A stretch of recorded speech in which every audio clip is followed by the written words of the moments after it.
और ताम्रध्वज युवराज भी रहता था अनुकूल। श्री रत्नपुर के रत्न श्री मोरध्वज नाम के एक राजा थे,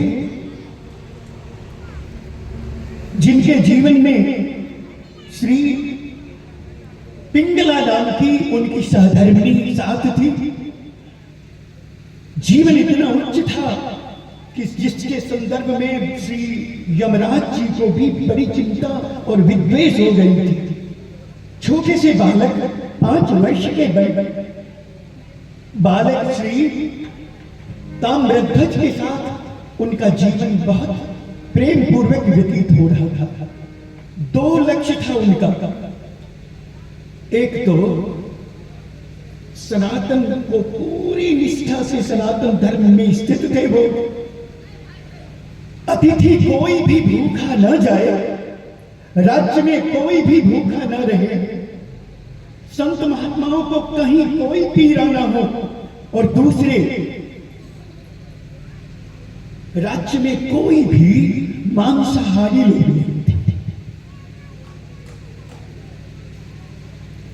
कहते हैं कि उस समय इन्होंने अहिंसा की जो प्रतिष्ठा की थी, पातंजल योग दर्शन में एक सूत्र है, अहिंसा प्रतिष्ठायाम तत्सन्निधो वैर त्याग।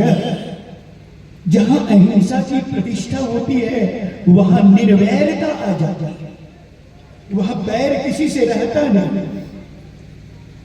केवल बैर के कारण ही, द्वेष के कारण ही हमें गुण में भी दोष नजर आता है, और राग के कारण हमें दोष में भी गुण दिखता है। श्री मोरध्वज जी के जीवन की चर्चा करते हुए गुरुदेव कहा करते थे, ये कथा भक्त भगवान की, ये कथा भक्त भगवान की, ये कथा भक्त भगवान की। भगवान को चिंता रहती है भक्तों के कल्याण की। भगवान को चिंता रहती है भक्तों के कल्याण की। ये कथा भक्त भगवान, ये कथा भक्त भगवान की। नृप मोरध्वज ने भी तपने किया अनोखा त्याग हो, किया अनोखा त्याग हो, किया अनोखा त्याग। चढ़ा दिया सब कुछ चरणों पर, जीवन का अनुराग हो, जीवन का अनुराग हो। लिखा भक्त ने पुत्र रक्त से, लिखा भक्त ने पुत्र रक्त से, एक गाथा बलिदान की। ये कथा भक्त भगवान की, ये कथा भक्त भगवान की, ये कथा भक्त भगवान की, ये कथा भक्त भगवान की। भगवान को चिंता रहती है भक्तों के कल्याण की। भगवान की भक्ति जिनके हृदय में बसती है, जहां भगवान की भक्ति बसती है, वहां भगवान नाचा करते हैं। 2 ही शक्ति है भगवान की, माया और भक्ति। अभी चर्चा हुई है, माया लेंगे तो हम नाचेंगे, और भक्ति हम में है तो हमारे ठाकुर जी नाचेंगे। जय जय जय।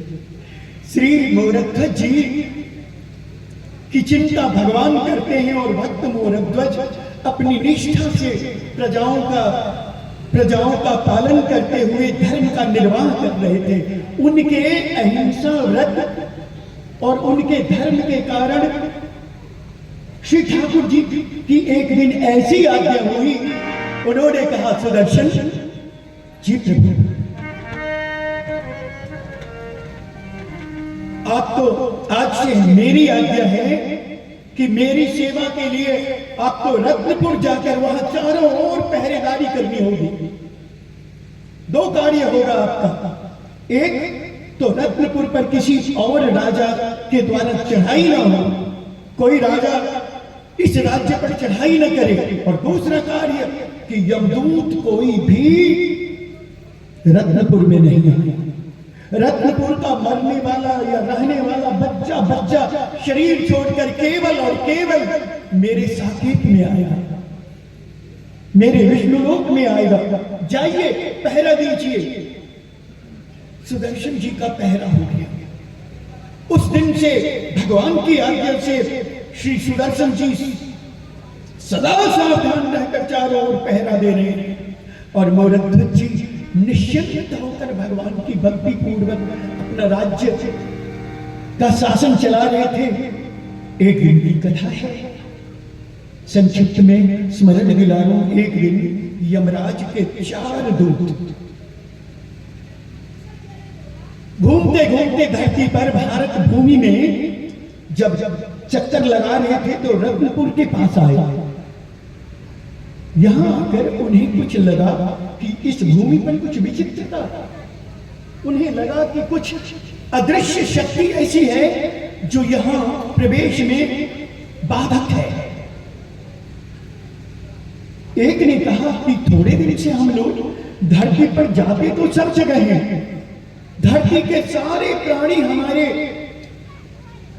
अधिकार क्षेत्र में हैं, सबको लेकर उनका नियमन हम करने जाते हैं, लेकिन इधर थोड़े दिन से हम लोग कभी रत्नपुर में नहीं जा पाते, क्या कारण है? आपस में चर्चा कर रहे थे तो एक ने कहा कि आज चलकर देखते हैं, जो कारण होगा सामने आ जाएगा। तो तीनों को पीछे करके चंड जो इन लोगों का सरदार था, उसने कहा मैं देखता हूं। उसने पैर उठाया और पैर अंदर रखना चाहा। एकाएक श्री सुदर्शन पहुंच गए और श्री सुदर्शन ने करक कर कहा, यमदूत मैं हूं प्रभु की आज्ञानुसार इस नगरी का पहरे वाला। सुनो, मैं हूं प्रभु की आज्ञानुसार इस नगरी का पहरे वाला। तुम क्या खुद यम भी आ न सके जब तक हमें यहाँ रखना। तुम क्या खुद यम भी आ न सके जब तक हमें यहाँ रखना। तुम क्या खुद यम भी आ न सके जब तक हमें यहाँ रखना। हटो दूर भागो अभी, करो न कुछ भी रार, वरना खाओगे खता, पड़ेगी भारी मार। लौट जाओ, डांट दिया, भागो। तो इन्होंने कहा, चंड ने कहा, सुदर्शन आप प्रभु की आज्ञा से हैं, आपको मेरा प्रणाम है, किंतु आप ऐसा क्यों कर रहे हैं? यह मृत्यु लोक संयमनी पुरी के अधिकार क्षेत्र में है। हर प्राणी का नियमन करना हमारे गुरुदेव का, हमारे स्वामी का कार्य है। हम उनके कार्य में हैं, आप हस्तक्षेप क्यों कर रहे हैं? श्री सुदर्शन ने कहा, हम भी अपने स्वामी की सेवा में हैं। तुम अपने स्वामी की आज्ञा से आए हो और हम अपने स्वामी की आज्ञा से तुझे रोक रहे हैं। खबरदार, पीछे हट जाओ। कहा, तो मेरे स्वामी यमराज ही है ना, आपको पता? सुदर्शन ने कहा, और मेरे स्वामी भगवान विष्णु ही है पता? सुनो, मैं हूं प्रभु की आज्ञानुसार, हमें आज्ञा है, हमें श्री ठाकुर जी ने कहा है कि कोई हो, अरे ये तो तुम हो, सेवक हो, अगर यमराज आए तो हम उनकी गर्दन उतार दें, जाओ।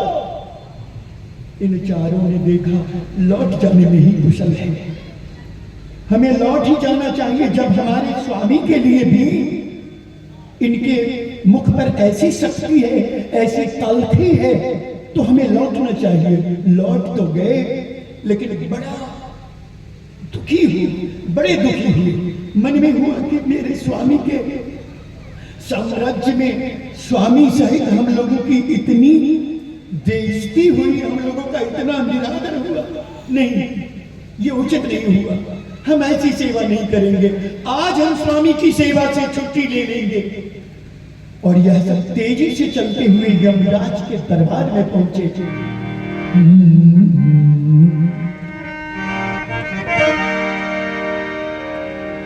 श्री सूर्य पुत्र श्री रविनंदन बैठे थे राज्यसभा अंदर, और चर्चा होती थी धर्म की।